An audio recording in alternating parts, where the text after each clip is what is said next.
الحلقة التاسعة من مسلسل الخائن.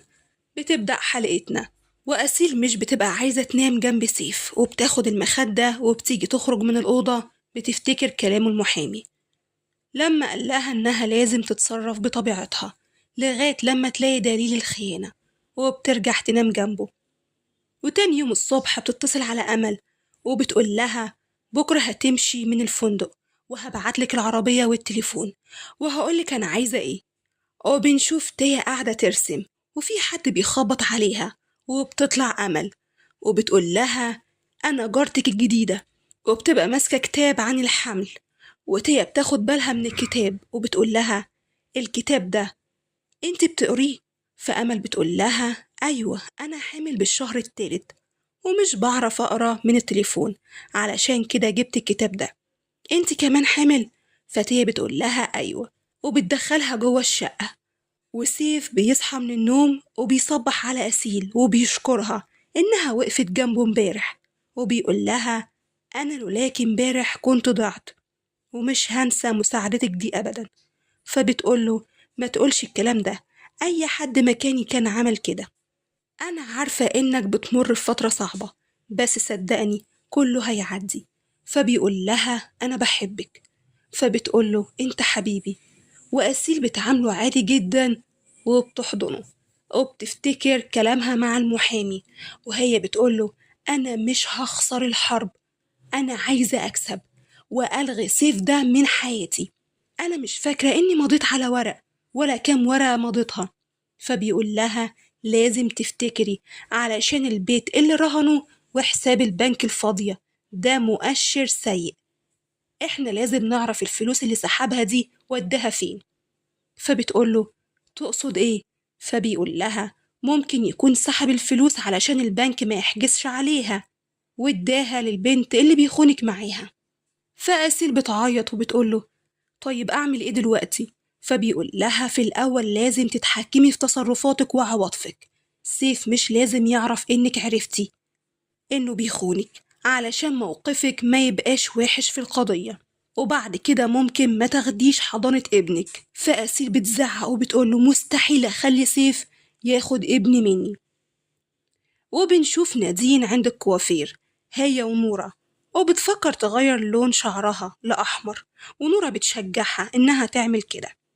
وسيف بيبقى قاعد يتفرج على صوره هو وأمه، وتيا بتتصل بيه بتقوله إن في واحدة اسمها أمل جت وسكنت جنبها وهي دلوقتي قاعدة معاها بيسلوا بعض، وبتقوله أنت وحشتني. فبيقول لها وأنا كمان. وأمل بتبعت رسالة لأسيل وبتقول لها إن تيا كانت بتتكلم مع سيف.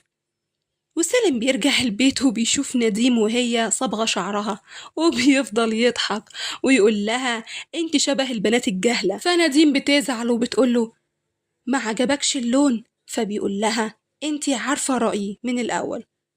فبتزعل جدا وبتروح على أوضتها وبتفضل تعيط.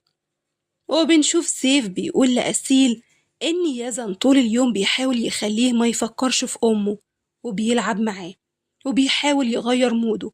فأسيل بتقوله ما تقلقش على يزن، اهتم بنفسك، ريح حالك شوية من الشغل. فبيقول لها بالعكس الشغل مش بيخليني أفكر. فأسيل بتقوله أنا لازم أقولك على حاجة مهمة، أنا عارفة إن الوقت مش مناسب بس لازم أقول الفترة اللي فاتت شكيت إن في واحدة في حياتك، أنا أسفة. وتليفونها بيرن وبتقوم ترد عليه، وأمل بتقول لها إن هي وتيا بقوا أصدقاء وشافتها وهي بتبعت رسالة لشخص. فأسيل بتدور في تليفون سيف بس مش بتلاقي أي صور، فبتاخد مفاتيح العربية وبتدور على التليفون التاني بس مش بتلاقيه برضه، وبتلاقي قدامها سالم. وتاني يوم بنشوف عماد جايب معاه صديقه ومراته علشان تكشف عند أسيل، وبيطمنوا إن أسيل مش هتقول لها على أي حاجة علشان سيف بيشتغل معاه.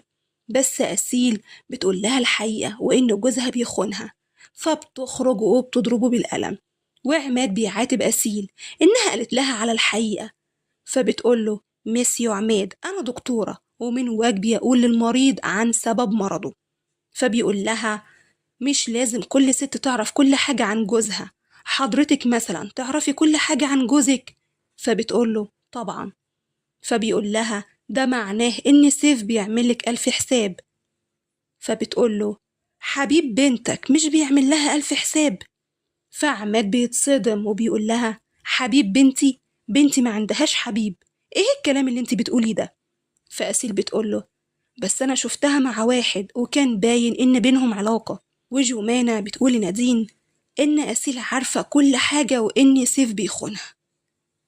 أو بنشوف تيا بتعيط ونورة بتقول لها ردي على أبوكي. فبيقول هي مش راضية تقول علشان الشخص اللي هي عارفاه وماشية معاه مش مناسب. احنا ما قصرناش معاكي في أي حاجة، كل حاجة بنديهالك، خسارة فيكي ثقتنا.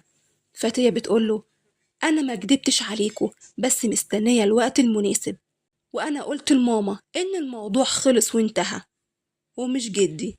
فبيقول لها انتي عارفة يا مدام؟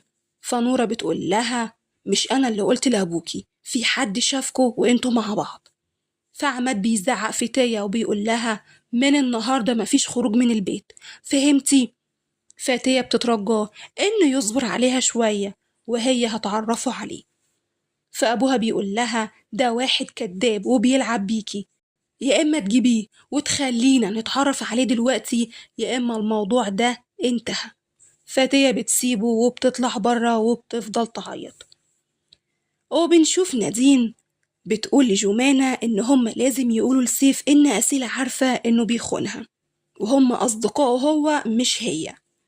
وأمل بتسمع تيا وسيف بيتخانقوا، وأول لما سيف بيمشي هي بتروح لها وبتقول لها مالك في إيه، وبتبعت رسالة لأسيل وبتقول لها إن تيا وسيف اتخانقوا وهي طردته.